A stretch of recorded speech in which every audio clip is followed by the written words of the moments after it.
Hey, Nick Simon's here. It's December 31st, 2021. I'm over here. I'm sitting with this Buddha here in Hope for Recovery. This is my favorite room in Hope. This is obviously a Buddha that's only being used for decoration. Otherwise, its head would be placed at higher than anyone else's head in the room. That's because Buddhists revere the teachings that came from Buddha's head. A majority of Buddhists do not worship the Buddha or the statue of Buddha. We just revere the teachings, and the Buddha's head symbolizes where the teachings come from. It's the same kind of head we all have. We all have a Buddha, within us, and that's what it is. The religion Buddhism is a movement. The Buddha that in Buddhism is Siddhartha Gautama, an Indian prince who was around like 500 years before Jesus was walking the earth. And the Buddhist teachings are just an example of the wisdom of the ages that's found in all the wisdom literature in all the different cultures, and it's just how that wisdom was presented to those people like Buddha at that period of time, and filtered through their imaginations. You know what I mean? So that's what Buddhism is.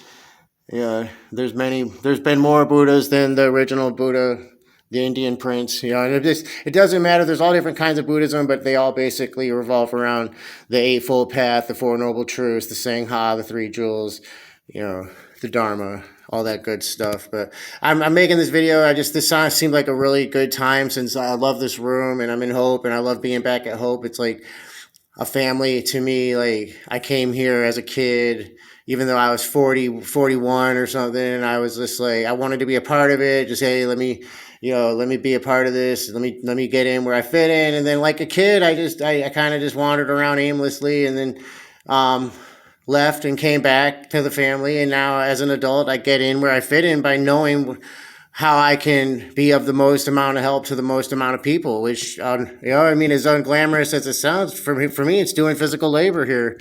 Stuff I learned in working in the restaurant business when I was, still a teenager, before I was even really allowed to be working. I was working when I was 14, bought a pair of shoes bought them Reebok pumps, man, with my first paycheck. I was the only kid wearing $100 pair of shoes back then, and, like 91 or 92, whatever, but it was a good, and I'm glad I had that experience then, because now I knew what to do here. Now I'm good at cleaning. I fit in here good because I just, I have that knack from working in the restaurant industry. So there's a reason for everything, right? I've come to find that out this year, 2022.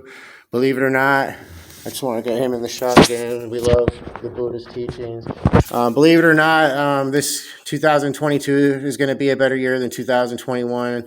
2021 was the biggest year of learning I've ever had in my entire life. At 44, I turned 44, and I've never learned so much in my life. I've come full circle.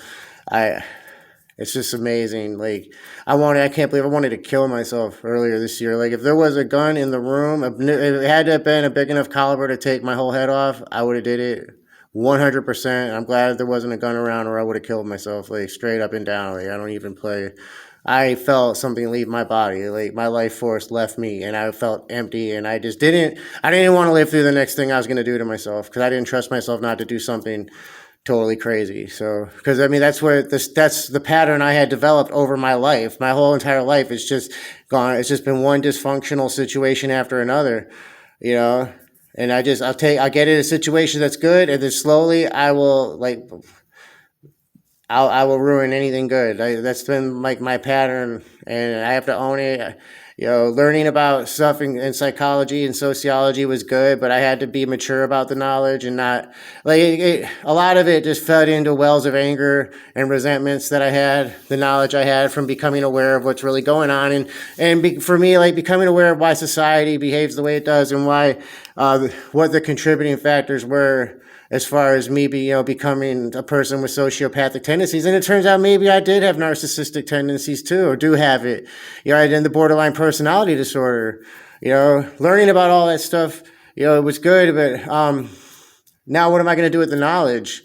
I can't just continue behaving that way now that I know why. I know the contributing factors. Now I have no excuse. Now I've lost my ignorance. I have to behave now. And it's a great feeling. It's what it looks like when someone's living up to the standards of a higher power that demands that people at least strive to use perfect logic and behave morally, and have purified motives and concentrate on eliminating their wants and just let things happen, and not worry about things, and I don't have anxiety like I used to, because I just try to stay in a meditative state. I just let thoughts come in and just kind of don't give them any weight. If they're negative, I let them go. I just let the negativity flow through me, just let it go.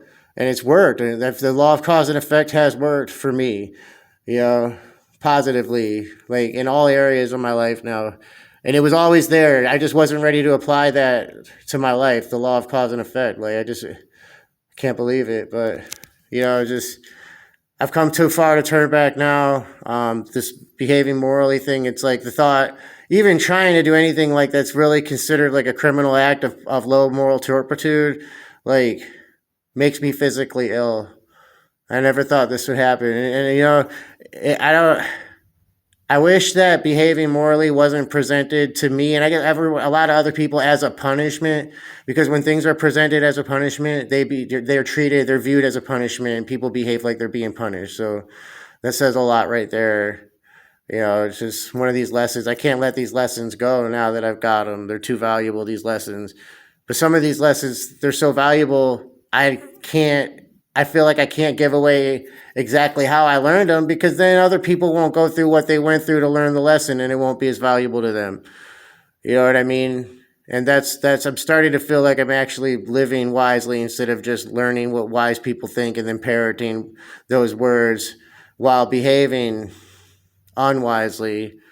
Speaking of unwisely, I might as well just say, like,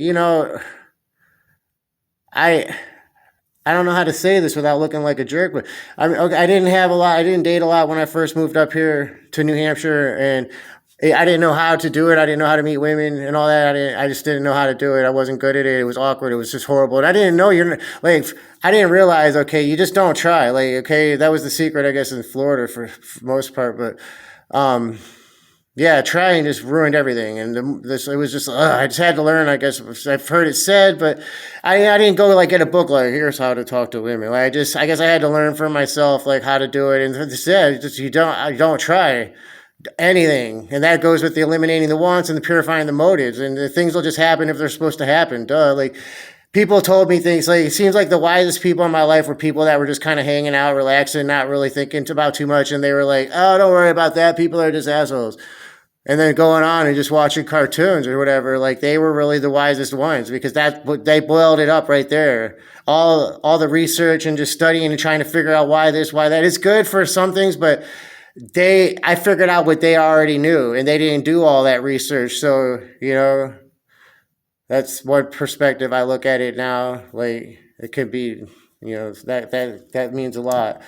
But women, I guess I talked to women this year. I was able to hang out with women, and it was nice. And I let it go to my head, and I became like a little kid, conceited and arrogant and all that. You know what I mean? Like,